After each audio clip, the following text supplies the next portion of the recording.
Welcome to Growth Island, your go-to podcast on how to be the best version of yourself. Now, let's join your host, Friis, as he interviews high performers and experts in nutrition, meditation, exercise, relationships, business, general health, and life's bigger mysteries.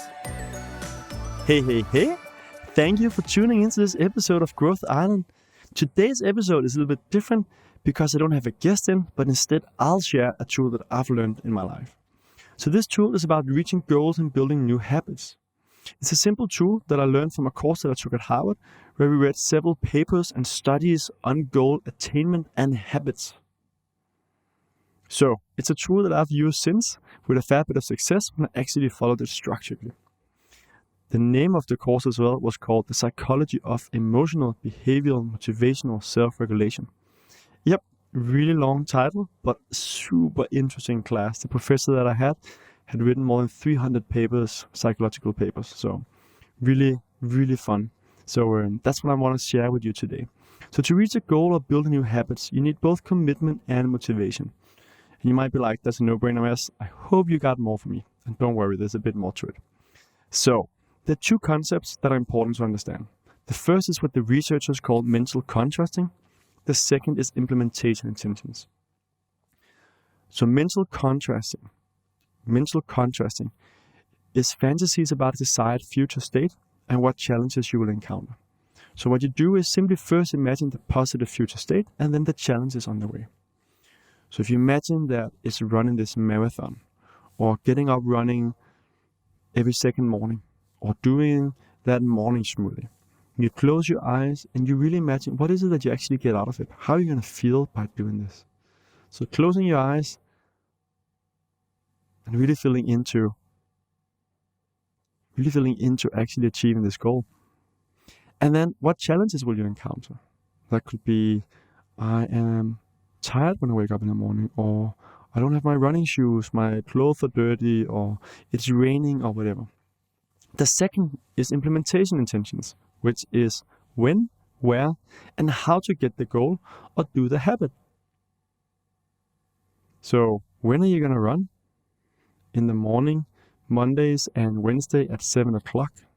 I will run from my house to, for me, Amagerfællet, a specific route that takes me half an hour.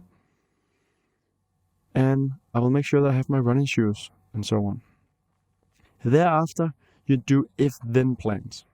And this is a really key for actually succeeding. That means if X bad thing happens, then I will do X to overcome it and stay on course. People that do that has a much higher chance of going through goals in stressful times. So let's go a little bit deeper into it. So we know from some studies that people who have followed mental contrasting and implementation intentions have been found to be twice as active over 4 months as people who only received information about exercise or training programs. So twice as active. That's a fair bit. So in another intervention study, participants in the mental contrasting and implementation intentions group went through the following. First, they named the most important wish regarding physical activity. For example, biking to work, making morning smoothies, going for a run, etc.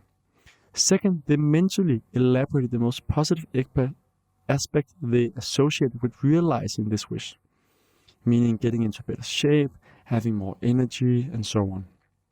Third, they named and elaborated the most critical obstacle, feeling too tired in the morning, not having any clean clothes, not having bought the groceries.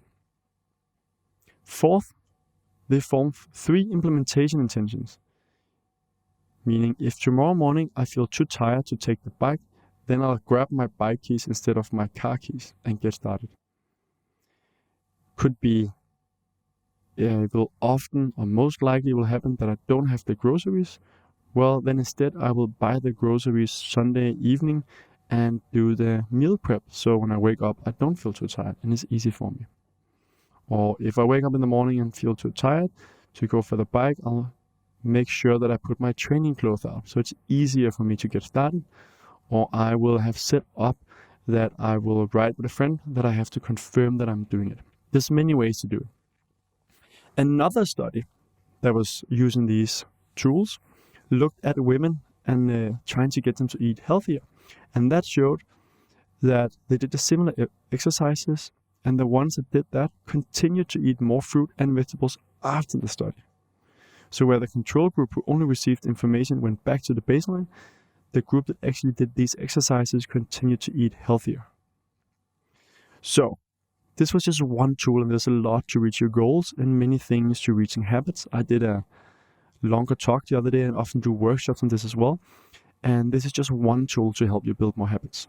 But for me, I really believe habits are one of the most important things, as it not only helps you get the result that you want, but it also helps create the understanding of who you are as a person. It changes your identity. So for me, habits are extremely important. And this is one tool that I hope that you will try and use. And I would love to hear from you how it goes, what was easy, what was difficult. And then I'll make sure to share some more material in the coming month on how to reach your goals and your habits, because there's so many smart shortcuts to actually get in there. So thank you so much for tuning in, and let me know how it goes with this exercise. I made sure as well to make this cheat sheet so it's easy for you to fill out. It is in the show notes, so if you just go there, you can find this cheat sheet where you just fill out and answer these different questions. So have a wonderful day.